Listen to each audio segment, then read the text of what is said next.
করলাম বড়ই হাতুর দিয়ে স্যাপটা, বানাইলাম বিশাল এক রেসিপি। খেয়েছিল সবাই হাপুর হুপুর করে, লেগেছিল ভীষণ ঝাল। তাই আজকের এই ব্লগের নাম জঘন্য বড়ই ঝালাই। তো আমরা 8-9 জন বসে ভাবতেছিলাম এখন কি করা যায়। আমরা তো সবাই মিলে বসে আছি, তবে হাতে একটা বড়ই দেখে আইডিয়া এলো যে চল আমরা সবাই মিলে আজকে একটা বড়ই ঝালার রেসিপি তৈরি করি। আর যে ভাবা সেই কাজে আমরা সবাই উঠে রওনা দিয়ে দিলাম বড়ই পাড়তে যাওয়ার উদ্দেশ্যে। আর এখন যে স্কুলটা দেখতে পাচ্ছেন এই হাই স্কুলে আমরা পড়েছি, এবং তার কিছুক্ষণ পরে আমরা রওনা দিয়ে বড়ই পাড়তে যাওয়ার জন্য। তো এই যে দেখতেই পারছেন পোলাপান আছে, বড় ভাই আছে।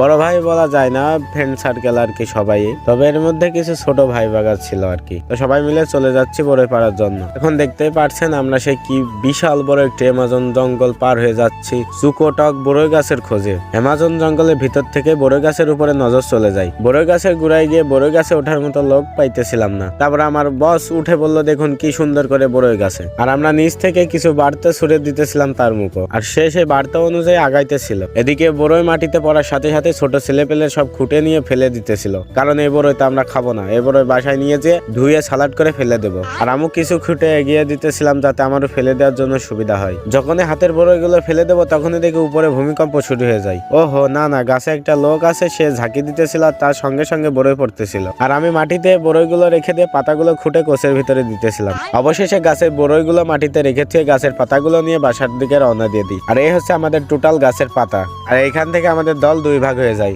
এক দল চলে যায় ধুনে আনার উদ্দেশ্যে মাঠের ভিতরে, আর এক দল চলে যায় বাড়ি যাওয়ার উদ্দেশ্যে। আর আমি ছিলাম মাঠে ধুনে আনতে যাওয়ার দলে। তো বিলে সুন্দর ভিউটা উপভোগ করতে করতে আমরা চলে যাই আবারও অ্যামাজন জঙ্গলের ভিতরে। এখন আমরা যাচ্ছি সব থেকে ভয়ঙ্কর অ্যামাজন জঙ্গলের ভিতর দিয়ে।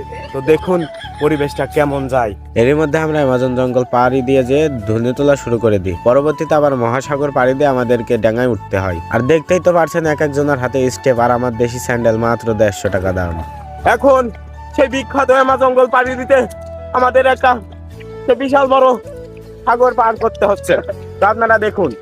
তো পানি কাদাকে পায়ের তলে রেখে আমরা সামনের দিকে আগিয়ে যাই। তো তার কিছুক্ষণ পরে হাপি টাপি আমরা সবাই চলে আসি বাজারের পরে, এবং তারপরে এই জঘন্য সালাডটি খাওয়ার জন্য অনেক লোকজন হয়ে যায়। আর সেই বিশাল আকারে বড়ইগুলো ভাঙার জন্য একটি হামাল দস্তা আনা হয়, এবং এর ভিতরে বাড়াবাড়িও শুরু হয়ে যায়। আর আমি একটু বাড়াই, মানে বড়ই। এবং তার কিছুক্ষণ পরে বিষাক্ত ঝাল মশলা দিয়ে আমরা এই রেসিপিটা তৈরি করে ফেলি। বিষাক্ত বড়ই রেসিপি খাওয়ার জন্য আশপাশের ভাবিরাও দৌড় দেয়। আর এই রেসিপি খেয়ে আমার 4-5টা ভাবি মারা গিয়েছে। আর এই জঘন্য সালাডটি অবশেষে সবার প্লেটে খুব সুন্দর করে পরিবেশন করতেছিলেন আমাদের শুভ দাদা। সালাড হাতে পাওয়ার পরে সবাই গপ গপ করে খাইতেছিল। আর এই দেখে আমার মাথা তো একদমই হ্যাং। তাহলে সালাডটা খুবই জঘন্য হয়েছে, আমি একটু খেয়ে টেস্ট করে দেখি। তো জঘন্য সালাডটি সবাই খাচ্ছে, আর দেখুন মুখ দিয়ে কেমন করছে। তো আমি জঘন্য সালাডটি গালে দেওয়ার পরে আমার অবস্থা দেখুন। ও হা, এই জঘন্য সালাডটি সেই স্বাদ হয়েছে, কিন্তু আমি তো বলতে পারছি না, কারণ এই